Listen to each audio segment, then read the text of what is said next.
हाँ जी, hello students. Accountancy में accounting of goodwill चल रही थी।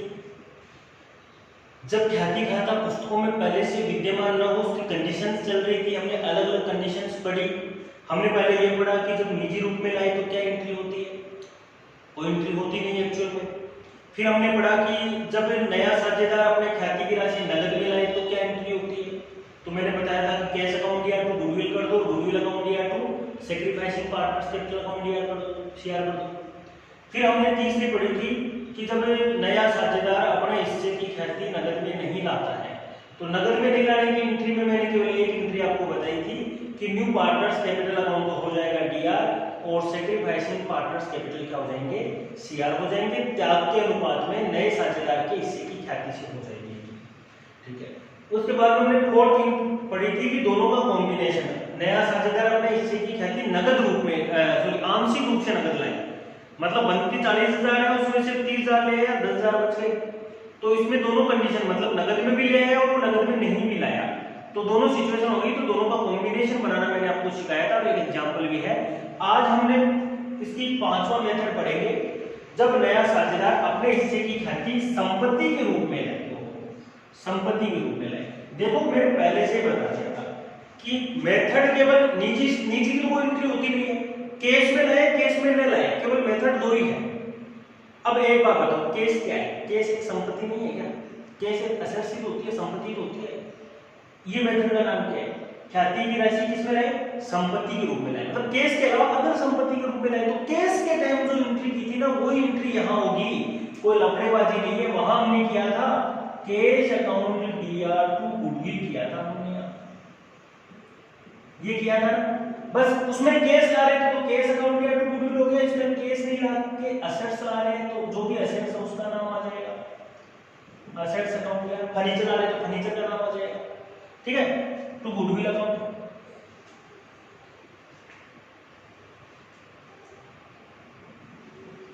ख्याति की राशि से, ख्याति किसकी? नए साझेदार।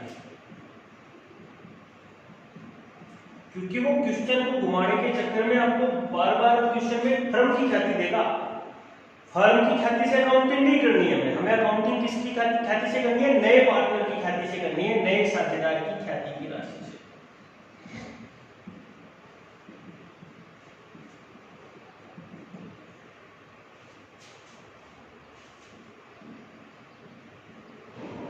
Being assets taken या brought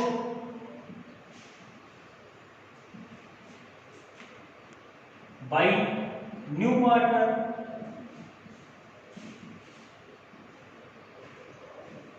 as goodwill, गुडविल के रूप में लेके आए। ठीक है, अब चाहे केस लेके आए चाहे एसेट्स लेके आए, उसके बाद तो आगे की एंट्री तो सेम है। जो ये गुडविल की राशि है उसको हम क्या कर देंगे? To sacrificing partners capital account.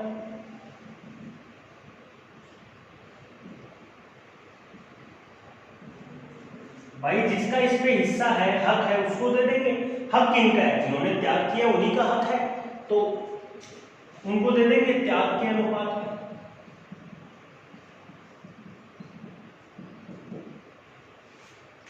Narration इसकी क्या हो जाएगी? Being goodwill account adjusted, being goodwill account adjusted. ख्याति की ये राशि और ये राशि सेम होगी, मतलब वहां जो है वो यहाँ है। ठीक है, बस ये एंट्री है। अब ये एंट्री आपने नहीं थोड़ी सीखी है, ये एंट्री तो अपन ने केस वाले टाइम सीख ली है। बस उसमें केस लेके आए थे तो केस लिख दिया, इसमें केस नहीं लेके आए, इसमें कोई संपत्ति लेके आए तो संपत्ति का नाम लिख देंगे। आप इस कॉन्सेप्ट को वीडियो को पॉज करके बेटा उतारे, हम इससे बैठ के ट्यूशन करते हैं, आपको ये थोड़ा और अच्छा समझ में आएगा।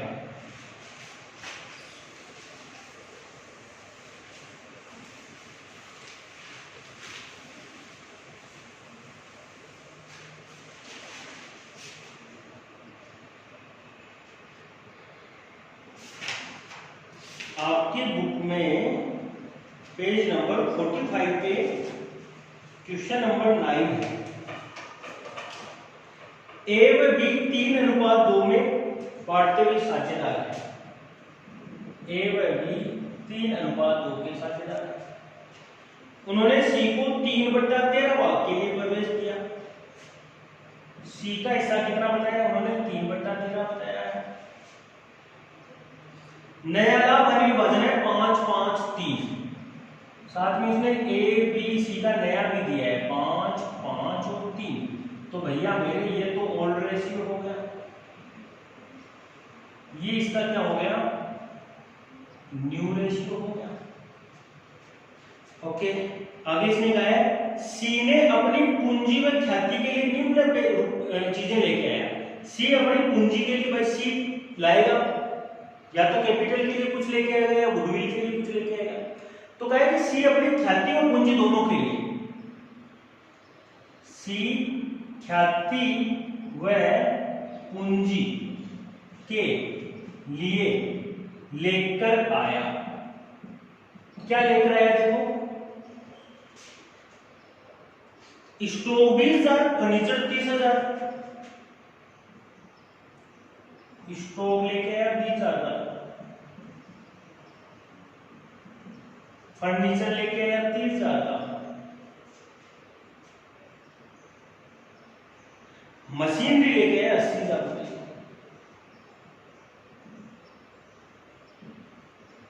इतनी चीजें लेके आया। और जो देखो सारी संपत्तियां तो है भाई, है या नहीं? ये सारी संपत्तियां वो लेके आया, एज ए गुडविल और एज ए कैपिटल दोनों के रूप में लेके आया। सी के प्रवेश पर फर्म की ख्याति का मूल्यांकन है 2,60,000 में। और एक चीज इसने विशेष बताई है कि इस समय फर्म की ख्याति कितनी थी? फर्म की ख्याति कितनी थी? 2,60,000।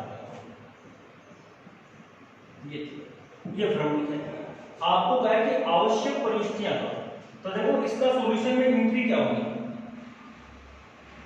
सॉल्यूशन में एंट्री क्या होगी? जो जो संपत्तियां लेके आए उसको डीआर करो। तो स्टॉक को लेके आए वो stock account DR 20,000, furniture account DR 30,000, machinery account DR 80,000। ये चीजें लेके आए हैं। और ये चीजें किन चीजों के लिए लेके आए हैं? एक तो लेके आए हैं भैया मेरे गुडविल के लिए, एक उसने क्या कहा कैपिटल के लिए, तो कैपिटल को ना सीज कैपिटल। इन दो चीजों के लिए लेके आए, लेकिन उसने ये नहीं बताया कि कितने कितने लेके आए। उसने तो बताया इतने सारे इन दोनों के लिए समान रूप से लेके आए। तो देखो नरेशन तो कोई इशू नहीं है। बीइंग वेरियस असेट्स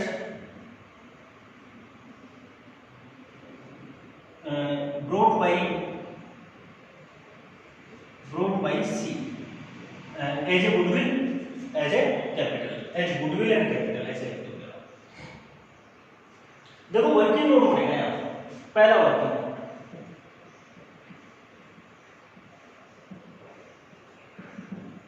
पहला वर्किंग नोट क्या बना कि ये पैसा कहाँ किसके लिए लेके आया। तो देखो और तो कोई सूचना नहीं, एक सूचना उसने दी नहीं, फर्म की कुल ख्याति कितनी है? फर्म की कुल ख्याति कितनी है?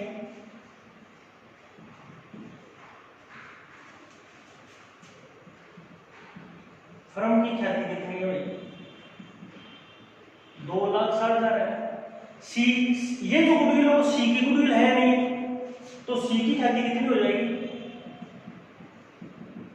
2,60,000 में सी का हिस्सा कितना है? सी का हिस्सा कितना था? 3/13। यहां से देख लो, यहां से देख लो, 3/13 ही आएगा, एक ही आएगा। सी का हिस्सा कितना है? 3/13 है।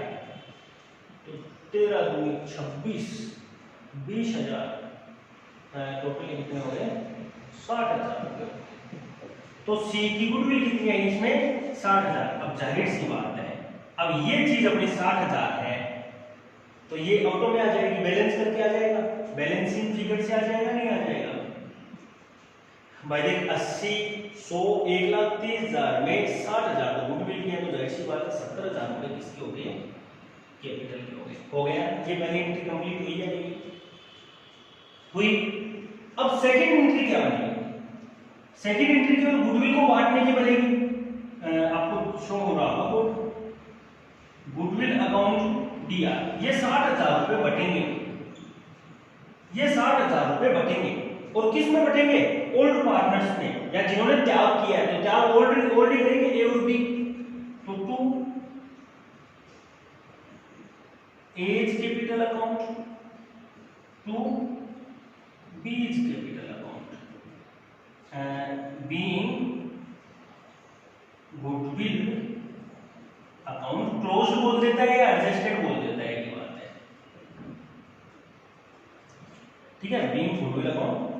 अब ये बटेगा किसमें? त्याग के अनुपात में। आपको शो हो रही है, नीचे कटा तो नहीं है ना, दिख रहा है, दिख रहा है, ये त्याग के अनुपात में बटेगा। अब त्याग का अनुपात हमें फिर क्वेश्चन में निकालना पड़ेगा। ए बाय बी का पुराना तो दे रखा है, कितना दे रखा है? 3:2। ए बी बाय सी का नया दे रखा है, उसमें 5 और 3। फॉर्मूला आपके पास क्या है? आपके पास फॉर्मूला है कि त्याग का अनुपात बराबर पुराना माइनस नया अनुपात, ये फॉर्मूला है आपके पास। तो दोनों का त्याग निकाल लो। ए का त्याग देखो कितना है, ए का पुराना कितना है? 3/5। ए का नया कितना है? 5/13। एलसीएम निकाल कितना है? 65। 13 13 13 26 13 3 40 माइनस 25 बराबर 14/63। बी का त्याग कितना आया? बी का पुराना कितना है? 2/5 माइनस बी का नया कितना है? 5/13। तो एलसीएम कितना है? 65। 13 दूनी 26 55 25, तो 1/63 आ गया। तो कुल मिला के अनुपात क्या आया? 14:1। उनका त्याग कितना था? 14:1 है। तो इस 60,000 रुपए कितने को? 60,000 रुपए को 14:1 में बांटो। दोनों का टोटल कितना है? 15। 15 14 60, 4,000। तो ये तो भैया मेरे 4,000 आ गया। ये 14 28 14 14 56। तो भैया मेरे इसके तो आ जाएंगे 56,000 और इसके आ जाएंगे 4,000। इस प्रकार से ये क्वेश्चन तैयार हो जाएगा। तो आज हमने ये कॉन्सेप्ट कवर किया। कहने का मतलब गुडविल इजी है, केवल आपको केस में लाना, केस में नहीं लाना। अगर समझ में आ गया अच्छे से तो बाद में सारे कॉन्सेप्ट हो जाएंगे। बस थोड़ा थोड़ा आपको ध्यान रखना है और कोई दिक्कत नहीं है। आप ऐसे क्वेश्चन और भी होंगे आपकी बुक में, आप करें, उनकी प्रैक्टिस करें अच्छे से, ठीक है। आगे की क्लास में हम आगे वाले टॉपिक पढ़ेंगे। 2 टॉपिक इसमें बचे हैं, तो दोनों हम कोशिश करेंगे कि आगे वाली क्लास में करें। तब तक के लिए थैंक यू।